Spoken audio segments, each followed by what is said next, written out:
Well, as the vaccine rolls out, the big question is, should we be dusting off our work bags and trying to remember what time we need to set our alarms to make the dreaded commute, anyone remember that word, back into work again? Well, let's talk about workplace trends in 2021. We've got Erica Volini. She is the global human capital leader at Deloitte Consulting. And Erica, you work with a lot of clients, and Deloitte also has a new report that details how remote work is going to make businesses kind of rethink their return to the office approach. So what were your major findings? What should we be looking forward to in the next year?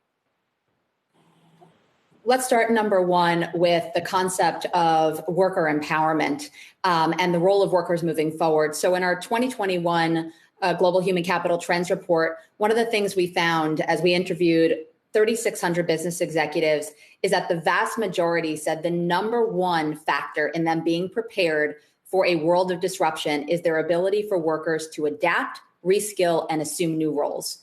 Huge opportunity out there for workers to take on new opportunities, both at their current workplace and look for opportunities in other sectors or other industries. I think that's incredibly exciting out there.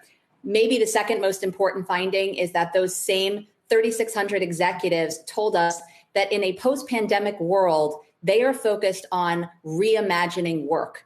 Before the pandemic, they were using words like optimization, tweaking work around the edges, putting in some automation to change the way work's getting done. Now, in a post-pandemic world, they are opening up the aperture and saying, let's completely rethink how work will get done. Part of that, as you talked about, is hybrid work models, not having to be on site in the office or in the factory 5 days a week. Part of it is challenging the way work gets done through teams, breaking down organizational hierarchies, and embedding well-being into work in radically new ways. So I think a very exciting time as we enter into 2021, especially with the optimism around the vaccine coming right around the corner. Lots of insights in this report, Erica, and I'm wondering if you can share with us some companies by name who are sort of at the forefront of this reimagining of work, as you're calling it, in 2021. Because as you say, you spoke to over 3,000 companies. Who's sort of leading the way in that area? Probably one of my favorite stories in the report was from AstraZeneca, very relevant given the vaccine development. We had the privilege of talking to one of their leaders in vaccine research and development. And what she told us is they took a radically different approach to when they were developing the vaccine. They really emphasized teaming, but when they put together their teams, they didn't just put together experts who knew how to research and develop vaccines. They also brought members onto the team who just had a passion and energy, to use their exact words, around what they were trying to accomplish. And they also brought in individuals from outside the organization to build an ecosystem to actually start to tackle this tough issue. And what they told us is this is the way they believe work should be happening moving forward. And I agree. We've seen the influx of teams coming into organizations for a while, but now seeing it as the standard for the way work gets done, breaking down those functional and organizational lines and allowing individuals to have different experiences, gaining new skills and capabilities, that's pretty exciting. We also talked to CEO of ServiceNow, Bill McDermott, who told us that they pretty much scrapped their plans when the pandemic hit and got into rapid application development, really moving in a much more agile manner and allowing their workers to feel as though they had to bring their full innovation to the table. I think that's another great example that we were able to surface in our report this year.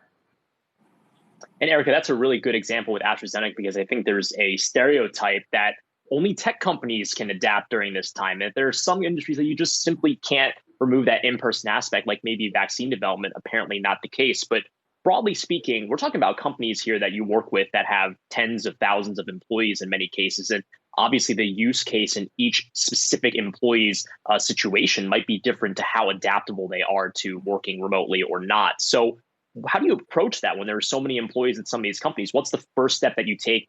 What types of tools can you use to kind of discern where can you make changes? Well, it's a great question. And I would say this is applicable across every industry. I mean, the CEO of Delta Airlines, Ed Bastian, talked about the ability of their workers to pivot. He talked about flight attendants who they were able to say had health safety training and were able to pivot into the health safety space, which I thought was a great story. And that really is the starting point. Let's inventory and understand what workers' potential actually is. We are too reliant on the resume to tell us what a person is capable of doing. How do we look past the resume and what they have done to assess their true potential? And then once we understand their potential, how do we give them exposure to all the different experiences they can get within the organization itself?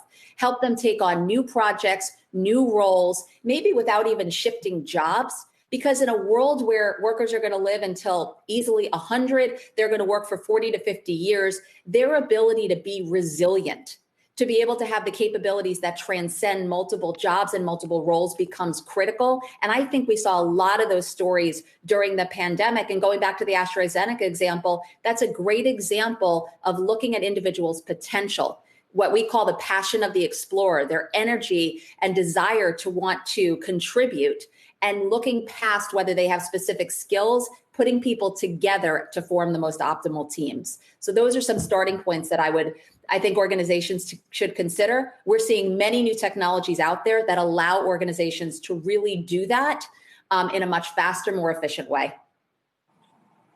All right. Well, 2021 may be a very different world than what we're seeing, at least right now, or even pre-pandemic. But Erica Volini, a global human capital leader at Deloitte Consulting, thanks so much for joining us. Thanks for having me.